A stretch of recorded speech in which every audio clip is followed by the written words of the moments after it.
A millionaire is saved from a snowstorm on New Year's Day by a strange girl a few days later. He wakes up and the street lights barely pierce through the swirling veil of snow, casting faint halos onto the icy streets of Austin. Nora Hawley tightened her grip on the steering wheel, her knuckles pale under the dim dashboard.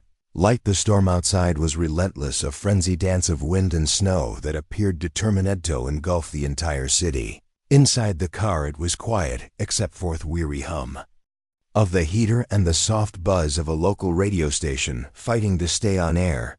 She exhaled slowly, watching her breath fog the windshield despite the defroster working overtime. It wasn't just the cold that tightened her chest tonight, it was the weight of everything, another 12-hour shift, and a series of patients with ailments she couldn't fix. Nora Hawley had been a nurse long enough to know the limits of her power, but on nights like these, the limits felt suffocating, the road ahead blurred. As flakes pelted the glass almost home, she murmured to herself, her voice the only company in the dim cocoon of her car. Riley Quinn would probably have fallen asleep on the couch again, the TV still blaring, and the thought of her younger sister brought a flicker of warmth. At least someone was waiting for her. But the thought was fleeting, replaced by a gnawing restlessness. The holiday season, with its forced cheer and empty promises of new beginnings, felt heavier this year. But snow wasn't letting up, and neither was the storm inside. Her work had been a relenting patience, packed into every room of the A, their faces blending into a blur of pain and fear. She wanted to be more for them, but each day she gave all she could, and it never seemed enough. Somewhere deep beneath the layers of practicality, she wrapped herself in. Nora Hawley felt the hollow ache of a life without real purpose tonight, though her exhaustion shoved that thought aside, replacing it with a singular need: get home. Collapse in bed and shut out fueled. Her grip on the wheel tightened as her tires skidded over an unseen patch of ice. The car fishtailed, her heart leaping into throat, but she eased the brakes, coaxing the vehicle back under control. It was then she saw it. A faint glint of metal caught her eye, barely visible through the snow. A car, she realized, a dark silhouette, half buried in a ditch. Her foot hovered over the brake. Common sense screamed at her to keep driving. It wasn't safe to stop in this weather, and there was no telling what kind of trouble she might find. But something tugged at her, a faint pull that gnawed at her better judgment. Chest-load her headlights, illuminating the wreck. The car was mangled, its windshield a spiderweb of shattered glass. Steam hissed from the crumpled hood, merging with the blizzard in eerie spirals. Nora Hale's heartbeat accelerated. This wasn't just a case of bad driving. Someone might be inside. Her breath caught as she pulled closer, squinting through the snowflakes. A shadow slumped against the driver's seat. Samin was inside. She cursed softly, throwing the car into the park. Snow whipped her face as she stepped out, stinging her cheeks and biting through her coat. "Hello," she called, but the storm swallowed her voice. Her boots crunched through the snow as she approached the wreck, slipping on the slick ground. The closer she got, the clearer the fig became. A man motionless, his face pallid, obscured by the frost, clinging to the cracked window. "Hey," she knocked, hardened on the glass, her knuckles numbing. Instantly. "Can you hear me?" No response. Tried the door handle, but it wouldn't budge, frozen shut. The man's head lulled slightly, revealing a faint trickle of blood from his temple. Nora Hale's stomach churned. "Okay," she muttered, more to herself than to him. "You can do this." Bracing herself, she used her shoulder to shove the door. It groaned under the force, ice cracking along the seams, until it finally gave way. The car's bitter cold struck her like a wall. She leaned in, her fingers brushing the man's wrist to check for a pulse. Faint. "But there you relive," she murmured, relief mixing with urge. She leaned closer, taking in his featureless, expensive coat, the faint scent of leather and something richer, cologne Mabe. The watch glinting on his wrist told a story of wealth, but here in Thuricage it seemed meaningless. Getting him out wasn't easy. The man was dead, weight his limbs, limp his head rolling with each pull. The storm fought her every step, snow soaking through her jeans and the biting wind numbing her fingers. But Nora Hale's resolve hardened with each struggle. She wouldn't leave him here. By the time she got him into the passenger seat of her car, her body trembled from exertion, slamming the door Shut, she collapsed into the driver's seat, gasping for breath. Her heater hummed weak, but blessedly warm. As she cranked it to full blast, she glanced at the man slumped beside her, his chest rising and falling faintly. Who was he? Why had he been out here alone? Questions piled up in her mind, but they'd have to wait for no. There was only one priority: getting them both out of the storm alive. Nora Halla gripped the wheel again, her knuckles just as pale as before as her car crawled back onto the road. The wind screamed louder, as if the storm itself had noticed her passenger and wasn't done with them. Yet the room was quiet, save for the soft creak of the old radiator struggling against the morning.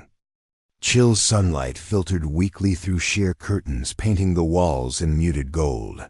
Nora Halla sat in a worn armchair by the window, her hands rapid errand, a mug of lukewarm coffee. The events of the previous night still clung to her like frost, sharp, unavoidable. Behind her, the couch groaned faintly. She turned just as the man stirred, his hand twitching before dragging across quilt she draped over him, his brow furrowed, lips parting as though to speak, but no words came. His eyes fluted, open, hazel and sharp but clouded with confusion. "You're awake, Nora," Halla said, setting her mug on the window sill. She stood and approached cautiously, keeping her voice low-key. "You hear me? Do you know where you are?" He blinked at her, his gaze darting around the room. The tension in his shoulders was immediate, as if every unfamiliar corner of the modest living room added weight to his disorientation. Where his voice was hurrah, barely audible. Tried to sit up but winced, his hand instinctively going to his side. "Easy, Nora," Halla said, holding out a hand. "You were in an accident. I found your car last night in the storm. You're safe here." He looked at her, his expression flicking between suspicion and gratitude. "Accident," he repeated, his voice steadier now. "I don't remember." "That's okay," she reassured him. Her own unease simmered just below the surface. "You hit your head. It's probably just temporary." He nodded faintly, his hand brushing against the watch on his wrist. The movement was subtle but deliberate, his fingers grazing the sleek metal, as if confirming its presence. Nora Hale's eyes flicked to it, a polished, elegant piece that didn't match the rest of his disheveled state. Neither did his tailored coat, now folded neatly on a chair, nor the fine stitching of his shirt collar. "Do you know your name?" She asked gently. He hesitated, his jaw tightening. "I don't," he admitted after a long pause, his voice laced with frustration. His hand clenched into a fist, the watch catching the light before Nora Halla could respond. The sound of a door opening interrupted them. Riley Quinn stepped inside, shaking snow off her jacket. The contrast between the sisters was stark. Where Nora Halla was soft-spoken and nurturing, Riley Quinn carried herself with brisk efficiency, her dark hair pulled into a tight ponytail. "You didn't answer your phone," Riley Quinn said, shrugging off her coat. Her gaze landed on the man, her expression shifting instantly from casual to cautious. "And who's this?" "I informed you that my signal is poor during this storm," Nora Halla responded in a defensive tone. "This is, I don't know. I found him last night. His car was overturned, and he wasn't conscious." Riley Quinn's sharp eyes narrowed as she approached the couch. "You just brought him here alone. What if he's dangerous?" "He's not," Nora Halla said firmly. "Look at him. He's hurt and confused. He doesn't even know his name." "That's convenient," Riley Quinn muttered, kneeling beside the man. "Let me see." The man shrank back slightly, his body stiffening. Riley Quinn raised her hands in a plating gesture. "Relax. I just want to check something." She inspected him methodically, her fingers brushing the bruise on his temple and the shallow cut on his forehead, her brow furrowed as she noted the faint marks around his wrists, subtle, nearly invisible, but suspicious. Her eyes darted to Nora Halla. "You're sure this was just an accident?" Riley Quinn asked, her voice quieter. "Now what else would it be?" Nora Halla shot back, crossing her arms. "I don't know yet," Riley Quinn replied, straightening. She looked at the man again, her gaze lingering on the watch. "That's an expensive piece, and his clothes. He's not some guy who just happens to be stranded in a storm." The man's lips parted, but hadn't speak. His hand hovered protectively over the watch as if it were a lifeline. Steadied him for a moment longer before stepping back. "I'm going to check the accident site. There might be something to that explains this. You don't need to make it sound like he's a suspect," Nora Halla said, her voice tight. "I'm just being careful." Riley Quinn Replied you should be too. The door shut behind her, and silence filled the room once more. Nora Hale turned back to the man whose gaze had fixed on the watch in his hand. I don't know who you are, she said softly, but I'm not going to leave you like this. We'll figure it out. His eyes flicked to hers. Gratitude, flashing briefly before it, disappeared behind the same wall of confusion. He nodded, but his fingers didn't leave the watch. The room had settled into an uneasy stillness. After Riley Quinn's departure, Nora Hale busied herself in the kitchen, her movements quick and deliberate, but her mistress the stranger, Julian as she'd begun to think of him, though he hadn't yet claimed a name, remained. On the couch he sat stiffly, his back against the cushions, staring at the watch in his hand, as if it might unravel the tangled threads of his memory. Can I get you some effing water, tea? Nora Hale called over her shoulder, keeping her voice light. How? Her eyes darted to him every few seconds. He didn't answer right away. Water, he murmured finally, his voice barely louder than the faint hum of the fridge. She pulled a glass and brought it to him, kneeling slightly to hand it over. He took it with a nod, his fingers brushing hers briefly. His grip was steady, but his eyes were distant and focused. You don't remember anything? She asked, gently, sitting on the edge off the coffee table to face him. He shook his head, the movements small, but weighted, nothing clear, just flashes of what he hesitated, his hand tightening around the glass. A man, his voice cold, sharp. There was smoke. I think he smoked cigars. He frowned, his brows knitting together. I can't see his face, but I know I hated him. Nora Hale's pulse quickened. Did he hurt you? I don't know, Julian admitted, his frustration evident. But he controlled everything. It was like he trailed off, shaking his head. It doesn't make sense. Before Nora Hale could respond, he closed his eyes, leaning his head back against the couch. She could see the effort it took for him to delve into those fragmented memories, the way his jaw clenched and his breath deepened. A part of her wanted to tell him to stop, that he needed rest, but something about his determination kept her quiet. The air between them grew heavy as he spoke again. There was a desk, large dark wood papers. He was angry at me.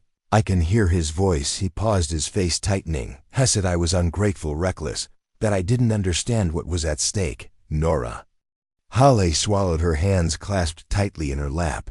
Do you think this man was family? Julian opened his eyes and looked at her, something unspoken flickering across his face. I think he was, or someone close enough to feel like it. The quiet admission sent a shiver through Nora Hale.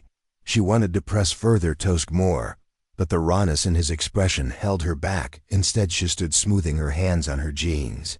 You should eat something, she said, her voice soft. You'll feel better. He didn't argue, but the watch in his hand caught her attention again. The way his fingers lingered on it wasn't just protective, it was desperate, as though it were a tether to a world he was slipping away from. She considered asking about it, but thought better of it for now. As she moved toward the kitchen, the door creaked open, and Riley Quinn stepped inside, her boots leaving small puddles of melted snow on the floor. Her face was tight, her usual confidence shadowed by something darker. Found the crash site, she said, shrugging off her coat. You were right, his car flipped, but it wasn't just an accident.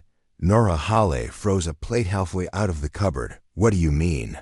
Riley Quinn shot a glance at Julian, who was watching her closely now, his fingers still wrapped around the glass. There were tire tracks leading up to the crash. Someone followed him, Nora Hale, and they didn't stop to help. Nora Hale felt her stomach drop. She set the plate down carefully, the clink against the counter louder than she intended. So someone tried to hurt him, or worse, Riley Quinn said flatly. She turned to Julian, her sharp gaze cutting through the haze of confusion around him.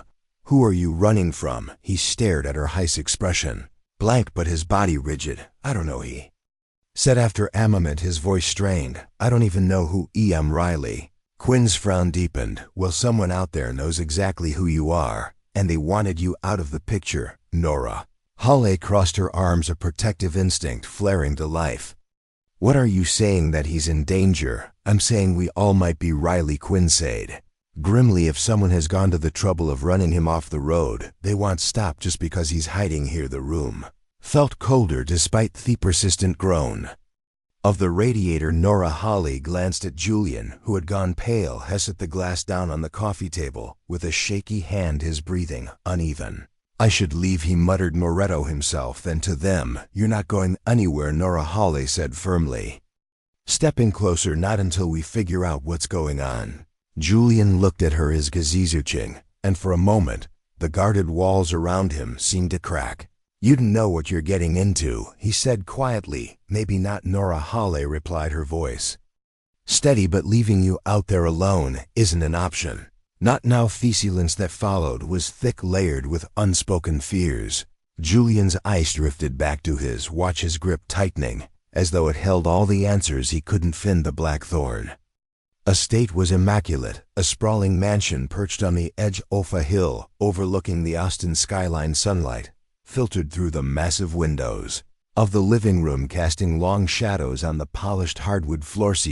Despite the warmth of the golden light, the air inside felt cold and stifling. Eleanor sat in the armchair by the fireplace, her posture rigid, a steaming cup of tea untouched in her lap. She hadn't slept well, and her reflection in the glass cabinet across the room betrayed it. Her once vibrant features looked drawn, her auburn hair stirred with silver that seemed more pronounced in the harsh light. She set the teacup down, her hands trembling as she reached for her phone. No missed calls, no messages. Julian's silence gnawed at her, each passing hour amplifying her unease. Her son had always been unpredictable, independent to a fault, but this was different. Something had happened. Still no word. Victor's voice broke through her thoughts, smooth and steady as always. He stood in the doorway, impeccably dressed, as if the day hadn't just begun. A hint of cologne wafted toward her, sharp, masculine, deliberate. Eleanor shook her head, unable to meet his gaze. "Nothing. I've called his friends the office. Even his assistant doesn't know where he is."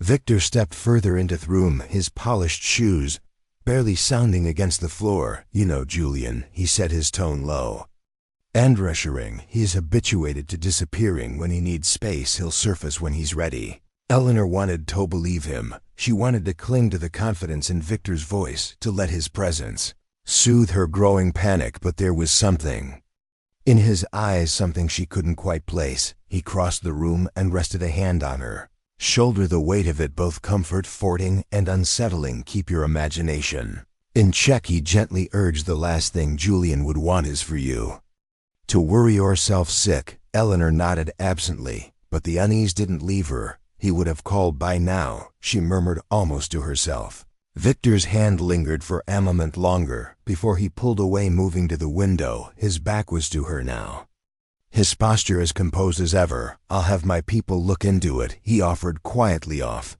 course, no need to make a fuss if it turns out to be nothing." Something about his words, about the measured way he said them, sent a chill through her. "Do you think something's wrong?" He turned, his face calm but his eyes calculating. "I'm just being cautious. You know how reckless Julian can be." Eleanor flinched at the subtle reproach, though she wasn't sure why. Victor was right. Julian had always been impulsive, always chasing something just out of reach, but this felt different. This felt deliberate. As Victor left the room, Eleanor stared after him, her stomach twisting. His words had been reassuring, his tone. No, it wasn't the tone, it was the pause, the flicker of something in his eyes when he mentioned his people. She dismissed the thought, forcing hers to focus on the logical explanation. Julian would call, he always did, in the study. Victor closed the door behind him and leaned against the heavy oak, his composed mask slipping for the first time. He exhaled sharply, his hand brushing through his meticulously combed hair. Eleanor's concern was becoming inconvenient, distracting. He crossed their room and poured himself a glass of bourbon, his movements brisk, precise. He had considered the possibility of Julian serving, but the odds were slim. The dosage in the wine had been calibrated perfectly, and the crash had been staged with painstaking detail. Even if Julian had lived, he wouldn't remember anything. Yet the growing uncertainty clawed at Victor's carefully constructed control. He hadn't risen to his position by taking risks, and the idea that Julian might be out there alive and possibly piecing things together was a threat he couldn't ignore. He took a long sip of bourbon, his gaze drifting to the desk.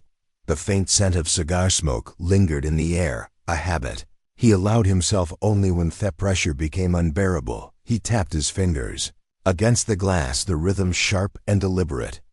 "Find him," he muttered under his breath. The study door opened without a knock, and Victor's head snapped up. One of his trusted associates stepped in. His expression grim, no sign of him at the crash site. The man said, his voice low but firm, "But there were signs someone else was there recently, tracks leading away from the wreck." Victor's jaw tightened. "And the car's still there. Everything looks asplanned." Victor set his glass down with a little too much force, the sound punctuating the tension in the room. "If he's alive, I want to know where he is now. No mistakes." "Yes, sir." As the door shut again, Victor sank into his chair, the leather creaking under his weight.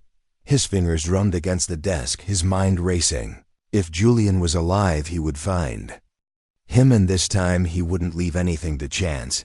The cabin was quiet save for the faint hum of the radiator and the rustling of papers as Riley Quinn laid out her findings on the kitchen table. Nora Hale stood beside her, arms crossed her face, a mixture of concern and disbelief. Julian sat at the far end of the table, his posture tense, his gaze locked on the stack of documents Riley Quinn had brought with her. "I ran the plates from the car." Riley Quinn began, her voice clipped but steady. She pointed to a photo of the crash site. "It's registered to a Julian Ashford, and guess what? That name has quite a history."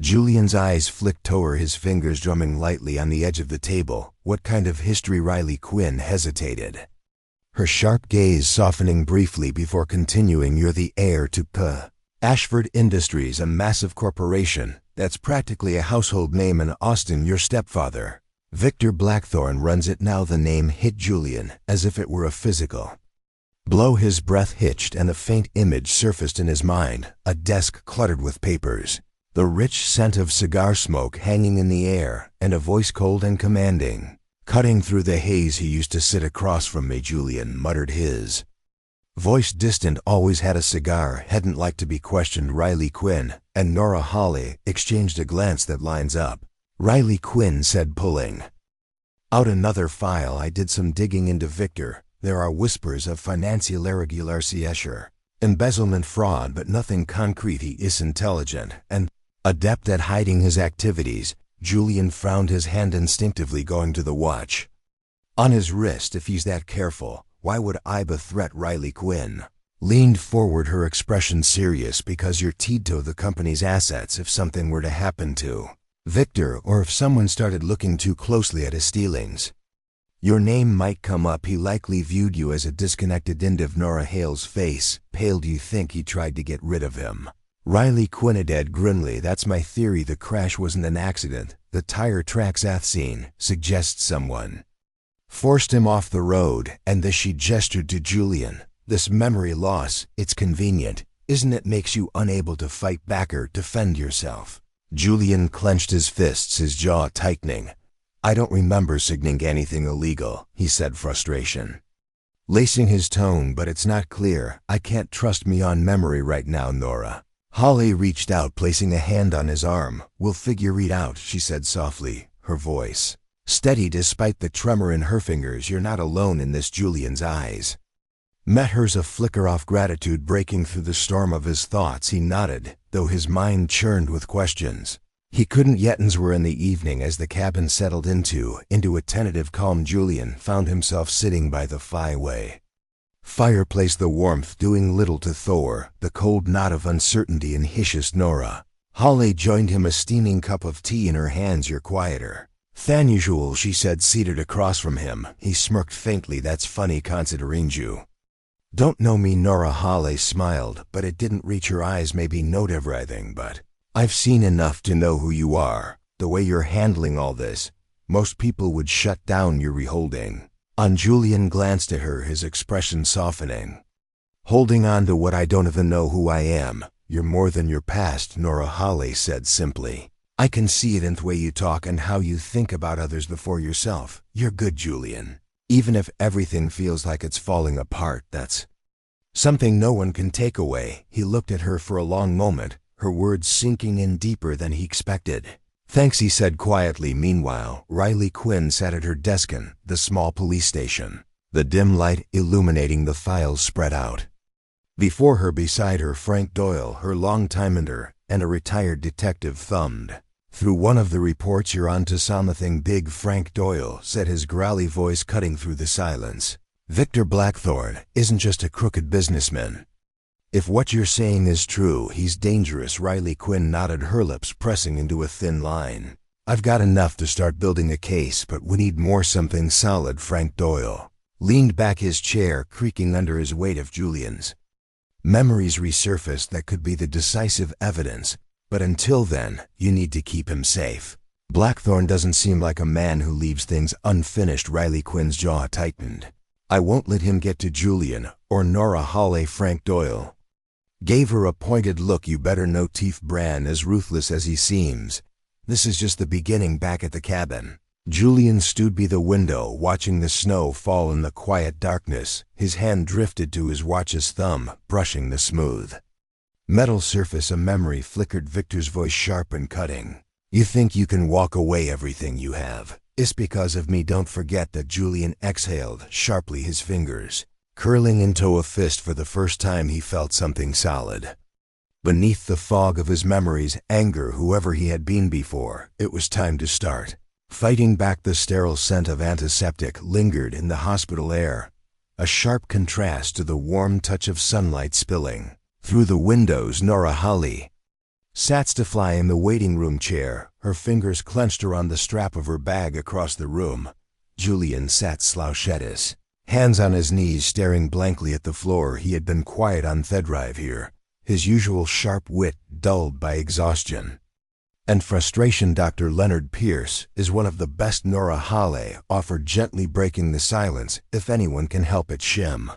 Julian nodded absently, but said nothing. His memories felt like a jagged puzzle, the pieces tantalizingly close, but refusing to fit together. He wanted answers, but the thought of unearthing what lay buried in his mind sent a chill through him.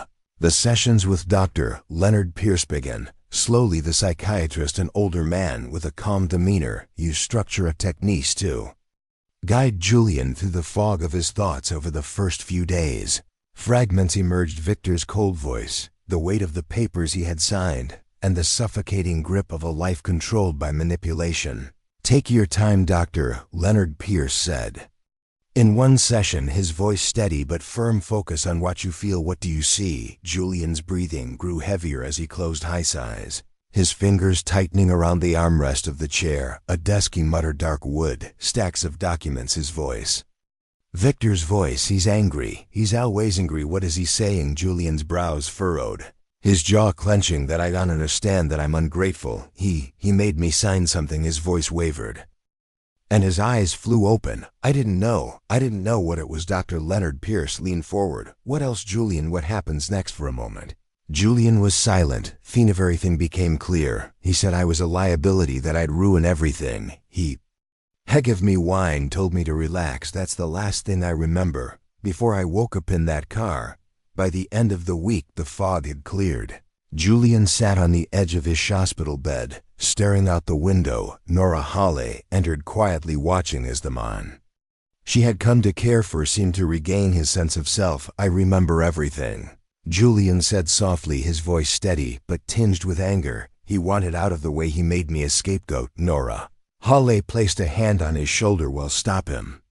Julian, together for the first time, his gaze met hers with clarity and resolve. "Yes, we will." Austin was rocked by the morning headlines. News outlets swarmed with festery, heir to Ashford Industries involved in reckless drunken crash, the accompanying photos showed Julian's overturned car, snow caked over shattered glass.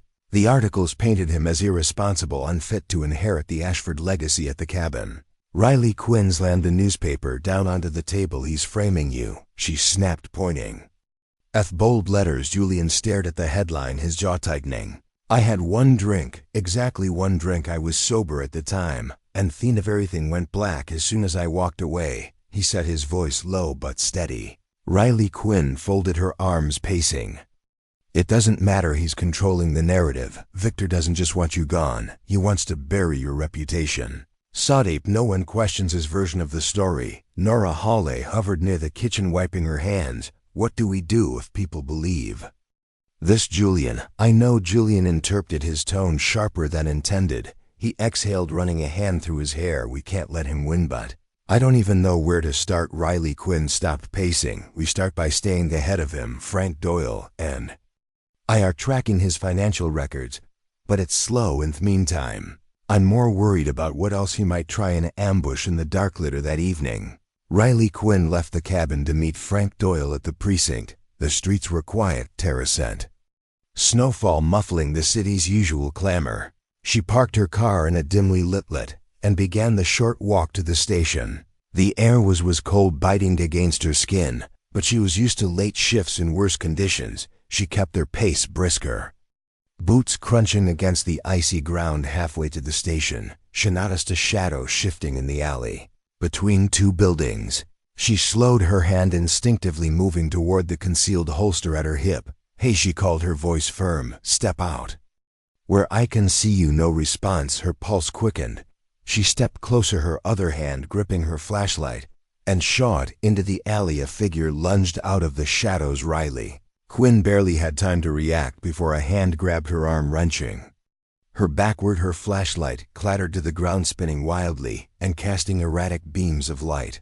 "Bad idea," she hissed, twisting sharply to break free. She brought her elbow up, connecting with her attacker's jaw. The man stumbled, but didn't go down. Another figure emerged, this one swinging a metal pipe. Riley Quinn ducked the pipe, whistling past her head. She drew her gun, but a third assailant grabbed her wrist, slamming her hand against the wall until the weapon fell from her grip. Pain shot through her arm, but she gritted her teeth, slamming her knee into the man's stomach. He grunted and released her. She spun to face the first attacker, who was now coming at her again. Before she could react, a voice barked from the end of the alley. "Drop it." Frank Doyle stood there, his own gun drawn and steady. The attackers hesitated just long enough for Riley Quinn to grab her fallen weapon and level it at them on the ground. Now she ordered, her voice steady despite the adrenaline seething through her veins. The men exchanged glances before one of them bolted. The others followed, disappearing into the darkness before Frank Doyle could take a shot. "You okay?" Frank Doyle laced, jogging over. Riley Quinn nodded, though her hands trembled slightly as she holstered her gun. "I'm fine. They didn't expect me to fight back." Frank Doyle scanned her for injuries, his sharp eyes narrowing at the blood seeping through her sleeve. "That looks like more than fine." "I've had worse," she said, brushing him off. But her jaw tightened. "This wasn't random, Frank Doyle. They were waiting for me." Half round. "Victor sending a message." "Yeah," she said, grimly retrieving her flashlight. "Well, message received." "I'm not backing down." The cabin's resolution. When Riley Quinn returned to the cabin, her arm bandaged, but her resolve intact. Julian's expression darkened. "He's escalating," he said, pacing the small living room. "Good." Riley Quinn shot back, surprising both him and Nora. Hulley, she sat at the table, her movements deliberated. "Means he's scared. We getting too close." Julian stopped pacing, his fists clenched. "I can't let this keep happening. You're putting yourself in danger because of me." "No one's putting themselves in danger," Riley Quinn replied sharply. "This isn't just about you, Julian. It's about stopping someone who thinks he can get away with anything. Someone who's hurt a lot more people than just you." Nora Holley stepped forward, her voice softer. "Riley Quinn's right. Win this together, and you're not the only one he's targeting. The best way to protect all of us is to take him down." Julian looked at her, the weight of her words settling on his shoulders. He nodded slowly, his gaze hardening. "All right," he said, "then we fight back, whatever it takes." The room fell quiet, but the silence wasn't uneasy this time. It was heavy with purpose, with determination. The brewing storm outside the cabin mirrored the one within, but none of them flinched for the first time. Julian wasn't just holding on, he was ready to fight. If this story energizes you after a tiring day or opens up a joyful day, leave a comment. Firework to spread the positivity. Early morning light filtered through the foggy window of a modest diner on the outskirts of Austin. Julian sat in a corner booth, his hands clasped tightly around a mug of coffee. Across from him, Eleanor Ashford looked older than he remembered her. Usual poise softened by an undeniable weariness. Her perfectly tailored coat and pearl earrings contrasted sharply with the humble surroundings, but her attention was fully on her side. You said you needed to speak with me, urgently, Eleanor began, her voice low and careful. I thought you were gone, Julian. What's going on? Julian exhaled sharply, his gaze fixed on the swirling steam rising from his cup. I need you to listen, Mom, and I need you to believe me. Eleanor frowned, leaning slightly forward. Of course, I believe you, but you disappeared for weeks and Victor said Victor lied. Julian interrupted, his tone harsher than intended. He softened his voice when he saw the flicker of hurt in her eyes. Mom's not who you think he is.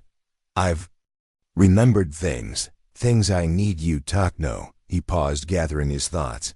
And Eleanor waited, her hands folded neatly on the table, her expression unreadable. Victor manipulated me, Julian began, his voice steady, but tinged with anger. He made me sign papers, documents, deed to the company's finances. I didn't question it at the time. He framed it as routine and said it was to streamline the business.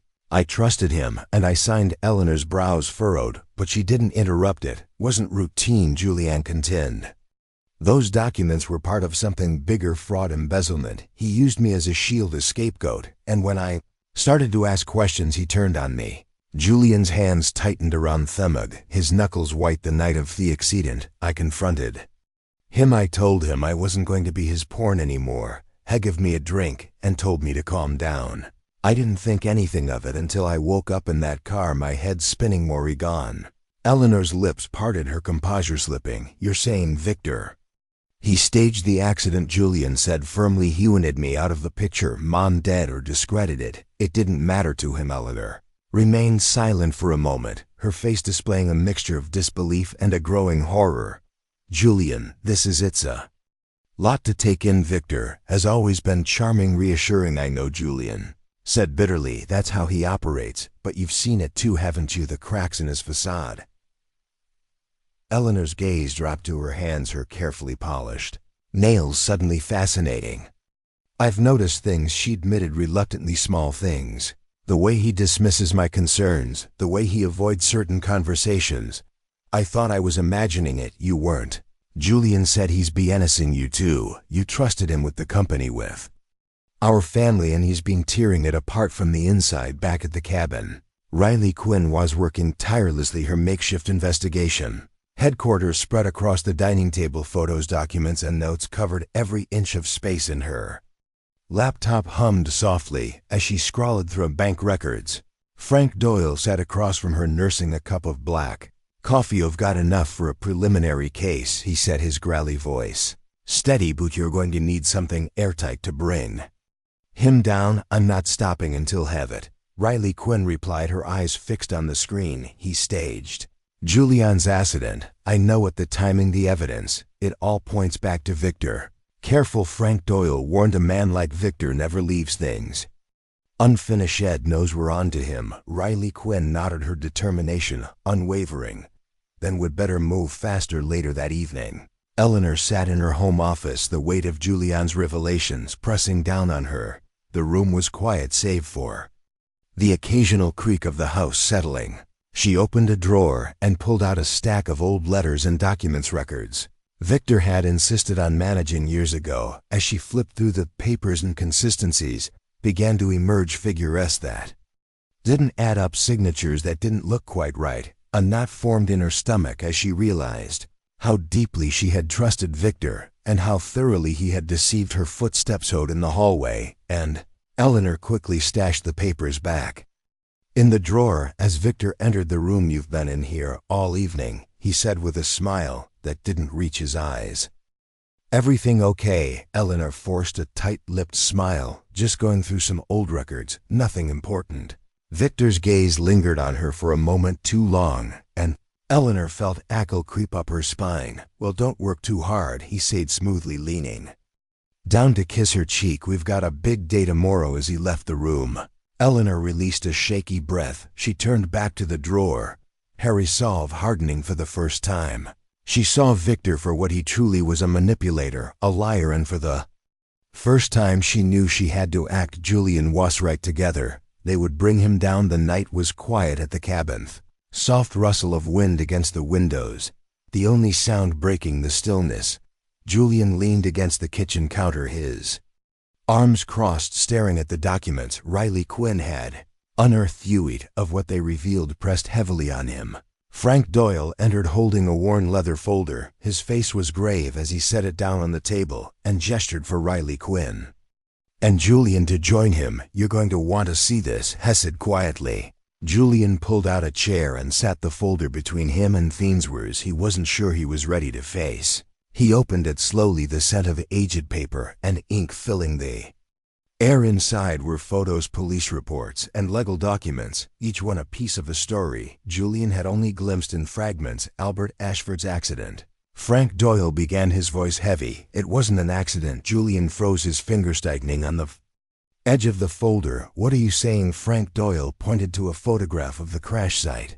The charred remains of a car illuminated by the glare of emergency lights. The brakes were tampered with. The initial investigation flagged it, but the report was buried. "Guess who took over the company right after Albert's death?" Julian's breath itched. "Victor." "Exactly." Frank Doyle slid another document toward him, a report from an old mechanic who had worked on Albert's car days before the crash. "This guy found nothing wrong with the car during its inspection.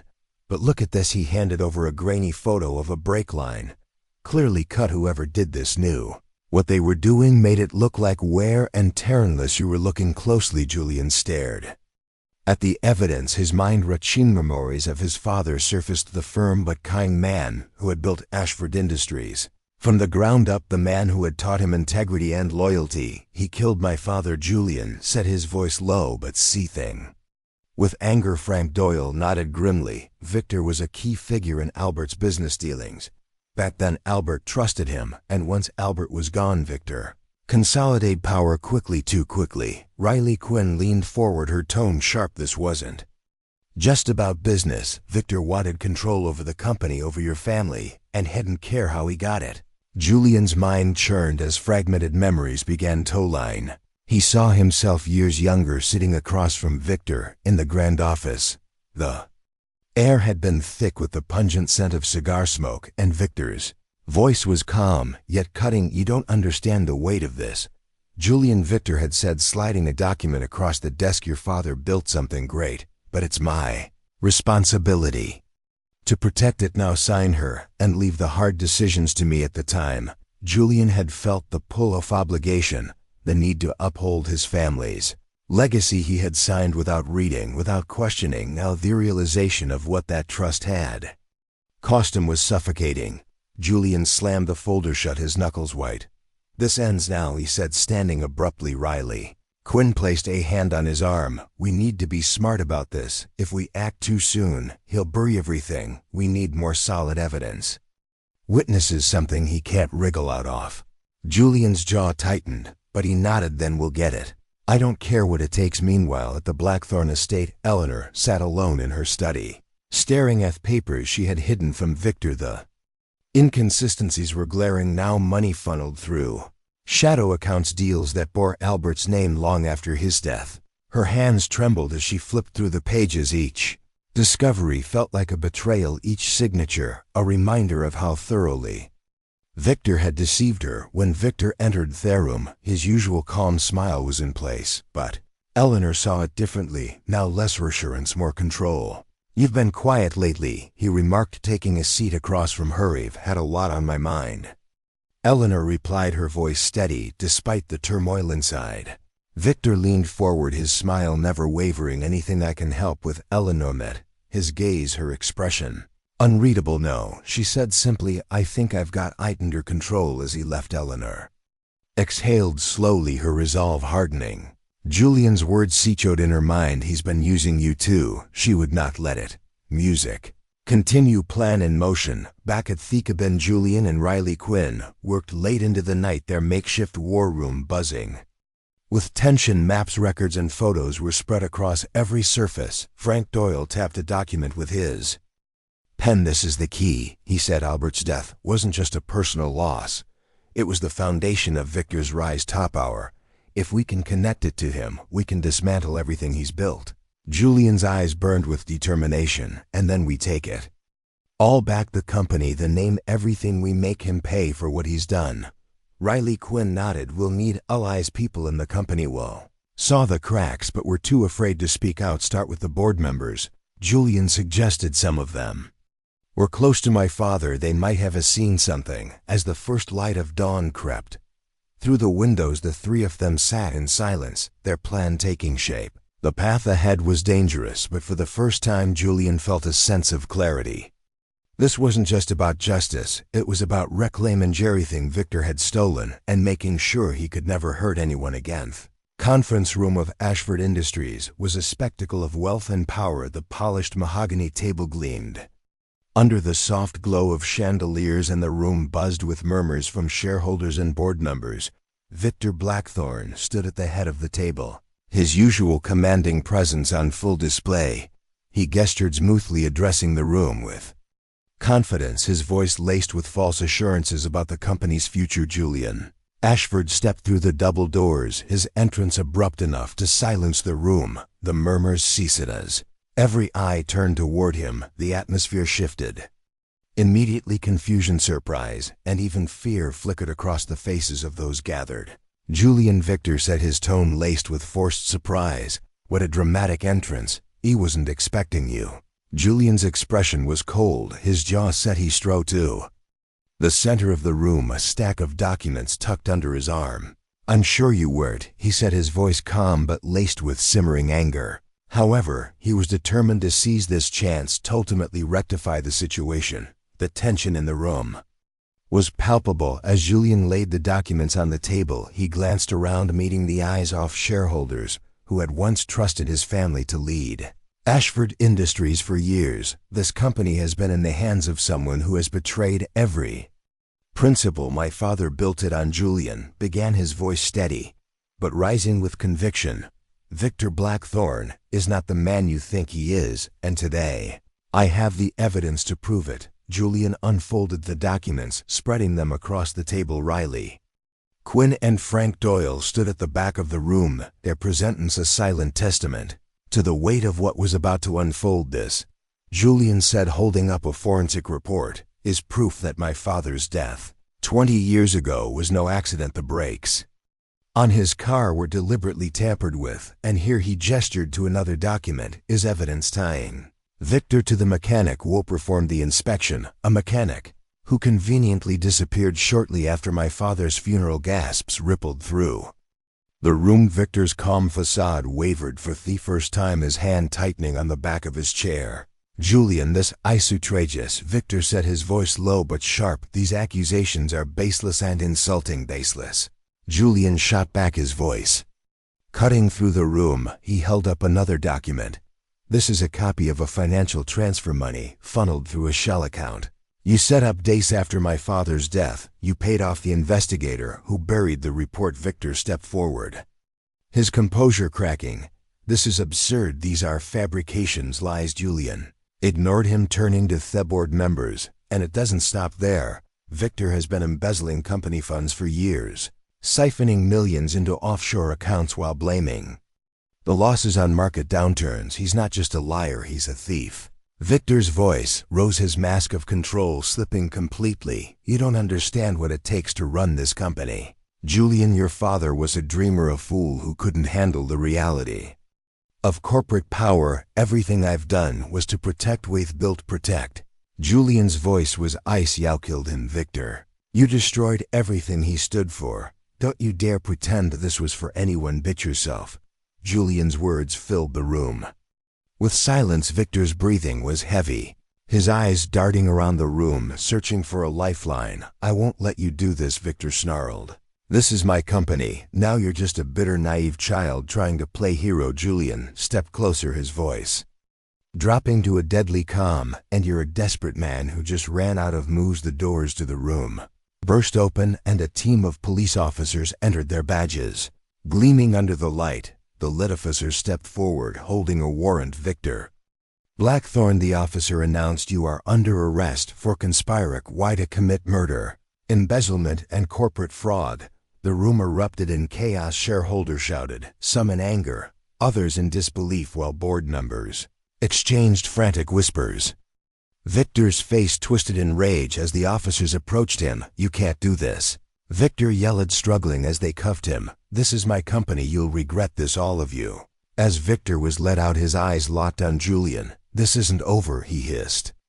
"You have no idea what you've done." Julian didn't flinch. He stood tall, watching as Victor disappeared through the doors. For the first time in years, he felt thewed of his father's legacy lift slightly from his shoulders. The room quieted as the shock settled. Julian turned to the board, his voice steady but resolved. "Ashford Industries was built on integrity, on vision, and on trust. I intend to restore all of that. Today is first step toward rebuilding what my father started." Some nodded, others looked wary, but no one spoke against him. The power Victor had wielded was gone, and Julian's presence was undeniable. As the meeting adjourned, Riley Quinn approached Julian, a small smile playing on her lips. "You did it," she said. Julian shook his head. "We did it," Heck corrected, glancing at her and Frank Doyle. "But this is just the beginning. We have a load of work to do outside." The sun was setting, casting a golden glow over Thessaly. Julian stood on the steps of the building, taking in the sight for the first time in years. The future didn't feel like a burden. It felt like a promise. The Ashford estate was quiet, a stark contrast to the chaos that had engulfed it in the weeks prior. Eleanor sat in the sunroom, her hands resting on a worn leather journal she had rediscovered in her search for answers. The late afternoon sun streamed through the tall windows, warming the room, but weight in her chest refused to lift. Julian entered quietly, his footsteps muted on the plush carpet. He paused when he saw her, noticing the tension in her shoulders and the way her fingers absently traced the edges of the journal. "Mom," he said, softly, taking a seat across from her. Eleanor looked up, her eyes rimmed with a mixture of exhaustion and guilt. "I don't even know where to begin," she said, her voice trembling. "I trusted him, Julian. I let him into our family, into this company. I should have seen it." Julian reached for her hand, his grip firm yet gentle. "You couldn't have known," he said, his tone steady. "Victor was a master manipulator. He fooled everyone, including me. But I was his wife," Eleanor whispered, her voice breaking.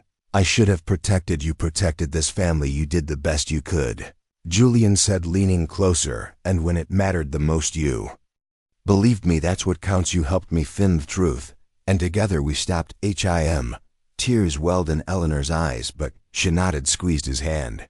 "I don't deserve your forgiveness," she murmured. "You're my mother," Julian replied simply, "and you're stronger than y'all think. We'll rebuild together." Later that evening, Julian and Nora Hawley walked along the quiet streets of Austin, the city's skyline glowing softly in the distance. The air was crisp but not cold, and the steady rhythm of their footsteps on the pavement filled the comfortable silence between them. Nora Hawley glanced at Julian, her expression thoughtful. "You seem lighter," she said, "like a weight's being lifted." Julian smiled faintly. "It has. For the first time in years, I feel like I'm in control of my own life. But it's not just about me anymore." Nora Hawley raised an eyebrow, her curiosity piqued. "What do you mean?" "I want to make things right," Julian said, his voice earnest. "For the company, for my father's legacy, and for the people who've stood by me through all of this." He glanced at her, his gaze softening. "People like you, Nora." Hawley felt a warmth rise in her chest, but she played it off with a light laugh. "Well, someone had to keep you in line." Julian chuckled, "The sound genuine. You've done more than that, Nora Hawley. You've reminded me what it means to care about something bigger than myself." They paused in a small park, the quiet hum of the city fading into the background. Julian turned to Nora Hawley, his expression serious. "Thank you for everything. I don't think I would have made it through this without you." Nora Hawley smiled, her eyes meeting his. "You are stronger than you realize, Julian. But I'm glad I could help." For a moment they stood there, the world around them fading into stillness. Then Julian reached for her hand, his touch gentle but deliberate. Nora Hawley didn't pull away. The next morning, Eleanor joined Julian and Nora Hawley for breakfast in the estate's dining room. The atmosphere was lighter, the lingering shadows of Victor's betrayal beginning to dissipate. "Are you ready for the board meeting?" Eleanor asked, her tone cautious but hopeful. "As ready as I'll ever be," Julian replied, pouring himself a cup of coffee. "It's time to move forward. Ashford Industries has a long way to go, but I'm ready to lead. Eleanor nodded, Asmal smile playing on her lips. Your father would be proud. Nora Hale leaned back in her chair, watching the exchange with quiet admiration. She had seen Julian transform over the past few weeks from a man lost in the shadows of his past to a leader determined to forge a brighter future. As the three of them shared a meal, the sun poured through the windows, illuminating the room with a warm golden light. The scars of the past remained, but so did the promise of healing and renewal. For the first time in years, the Ashford family felt whole again. The board meeting ended with a standing ovation, an act of solidarity from the shareholders who had once doubted Julian. His presentation was not just a plan for the company's future, but a statement of resilience and integrity. As Julian shook hands with the members of the board, he felt a weight lift, replaced by a renewed sense of purpose. Walking out of the sleek conference room, Julian took a deep breath, the bustling Austin skyline visible through the floor-to-ceiling windows. His father's legacy was no longer overshadowed by deceit. It was his to uphold, to restore. That evening, Julian's home was filled with a soft hum of laughter and clinking glasses. The dining room was aglow with the warm light of a Ling fire casting golden hues over a theplished wood table.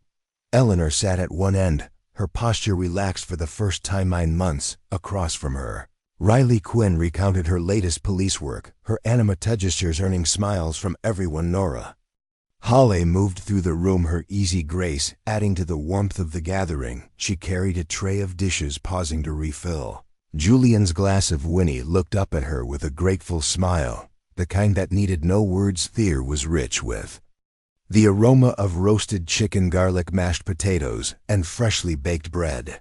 Julian carved the chicken, the knife gliding through tender meat as the others filled their plates.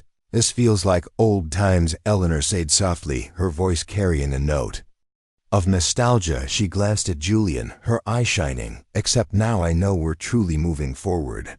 Julian nodded, lifting his glass to family. He said, his voice steady, to those who've stood by me through the very thing, and to the new beginning we've all earned. The group raised their glasses, the soft clink of crystal punctuating the toast. After dinner, the group moved to the living room where the fire had burned low, its embers glowing softly. Eleanor sat in an armchair, her hands resting on her lap.